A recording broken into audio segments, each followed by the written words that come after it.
Hi everybody, this is Cheryl Alger from Illustrated by Cheryl and the owner of Sassy Cheryl's Digis and my brand new shop, Just Being Sally. I've had a lot of people ask me how I color and blend with my colored pencils. Let me say first, I use a combination of both Prisma and Faber-Castells. There are a few that I've had tried and true, like my Crimson Red and my Tuscan Red, that I use all the time and I probably will never change. But you use what you have. The second thing is that paper makes a huge difference in blending with your colored pencils. You want to use a rough or a toothy surfaced paper. Now I use Strathmore Bristol paper. It's a vellum surface. It's 2-ply 100% cotton, and I like it because the Copic markers will not bleed onto the backside. Now if you want to go on a cheaper route, you can get a really great paper at Hobby Lobby. Excuse me. They have a great recycled paper there, tablet, and it has a green cover on it. It has a huge XL on the front, and it has a rough surface on the front, has a smooth surface on the back, so you can practice with both and see what you like the best. So I've chosen 3 colors here: R29, E30, and W5. Now these are 3 colors that I use in coloring Sally all the time, so that's why I chose them. But you're basically going to do the very same thing with any color that you want to use. It's just a different color. So the technique that I use is what I'm going to show you now, and I did try this as well with colors that I haven't used very frequently. So let me zoom in just a little bit here for the R29. Now this is lipstick red.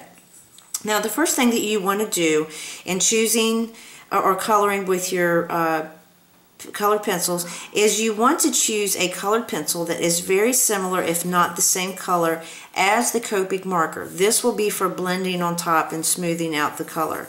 Now this is what the squares are for. You practice and pull out your pencils and see which ones work best for you. Second thing you want to do is choose 1 or 2 colors for your shadowing. Most of the time I use Tuscan Red. I have used espresso, sometimes a little bit of black with it, but most of the time I use Tuscan Red. That would be for your shadowing. Then for your highlighting, that's very easy. You're going to use white, cream, ivory, a very light gray, anything that just gives it a highlighted look. Now let me say, you saw me color this right here with the color pencil. Coloring on top of this is where you get that shininess from. Now the great thing about these is, and I have done it, is you can use the kneaded eraser, and you can see that took that off. These things are great. You can erase, and most of the time I don't erase, I just dab it on there and it will take the color off. So let me show you again. Color it on. Take it off.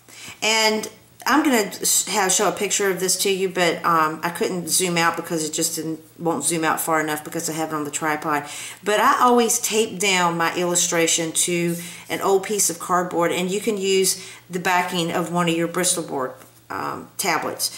Cut it down to size, tape your image down so that you can turn your image without having to put your fingers on it, because you know, you get your fingers dirty, you know, and stuff like that. And if you're using the whole piece of white paper that you have it cut out for, it's going to get those marks, and a lot of times you can't get those off. Now, let me say, if you're going to tape it down, use magic tape, not regular Scotch tape, because magic tape will not stick to the paper. Scotch tape, you're going to ruin the illustration unless you're planning on cutting it down. So, anyway, kind of got off track there a little bit, but I thought I would mention that.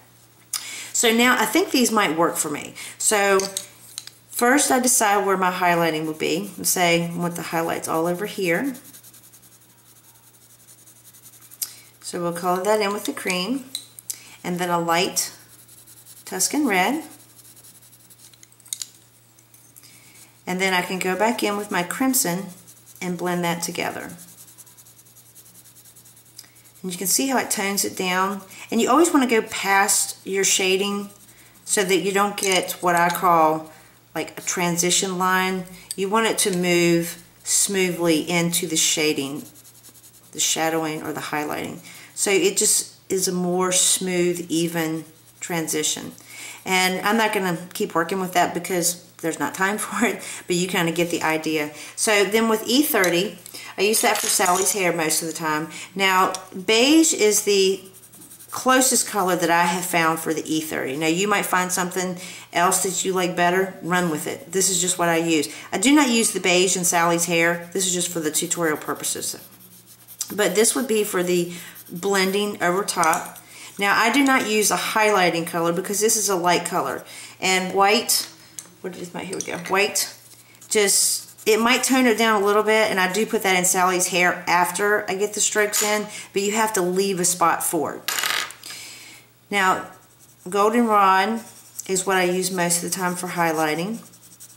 And for the darker, or for the lighter colors of the Copics, I usually go in with one that's a little bit darker. In this instance, I'm using raw umber.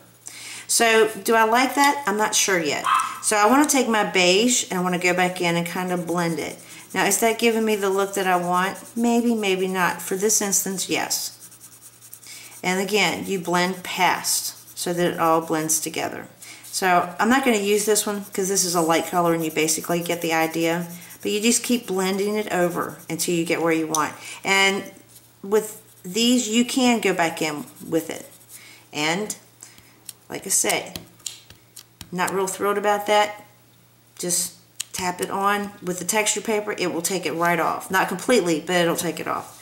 Now, for the W5, this is what I use a lot of times for Sally's shoes. I sometimes use W7 when I forget, but it doesn't. This is a little bit lighter and it's easier to work with as far as highlighting and shading, where the W7 is too close to black for my comfort. So what I have chosen for my base, the W5 is the base coat, and then I have chose a gray number 3, and I'm going to list all these colors for you. And try it. Does it work? Yes. No change. It's almost the very same color.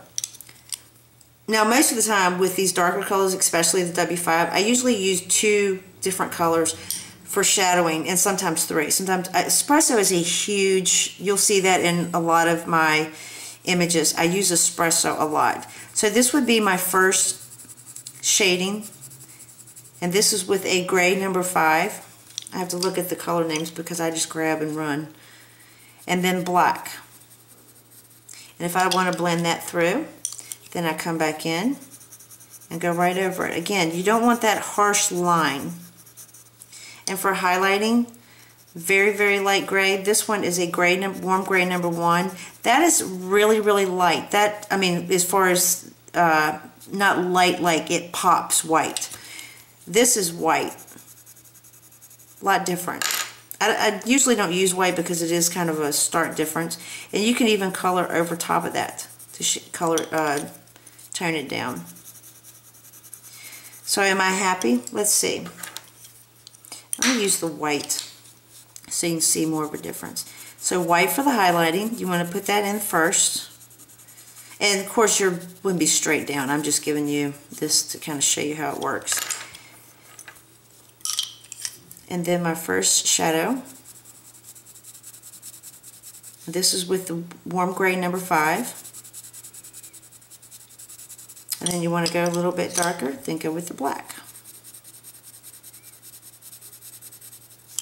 And you can shade or color right over top of that to blend it with the warm gray number 3. And again, go past so it's not a stark line. And you may have to build that up because with darker colors, they're very hard to work with, and I hate them, but you have to use them. But if you put in the warm gray number 5, just a little past it, it tones that harsh line down just a little bit. And then you can blend back again. And you can even go over the white, but not very hard because it will get that shininess. And again, too much, you just use your kneaded eraser and take it off. I mean, these things are fantastic. I love them. And then to clean it,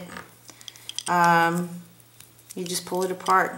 I like them a lot better than the white erasers because if you get those colors on the edge, like you can see there, a lot of times it will come off on your paper and it's hateful. That's why I use the kneaded eraser most of the time. So that's basically how I color and blend using my Prismacolor pencils. And again, I will be putting the list of what I used here for reference for you if you would like to gather all that stuff together when you're practicing. But like I say, base coat for your Copic marker, choose a color that is very similar if not the same. 1 or 2 colors for your highlighting, for your shadowing, and then 1 color for your highlighting. And you're ready to go with any color, not just these 3. So thanks for watching, and I'd love to hear from you.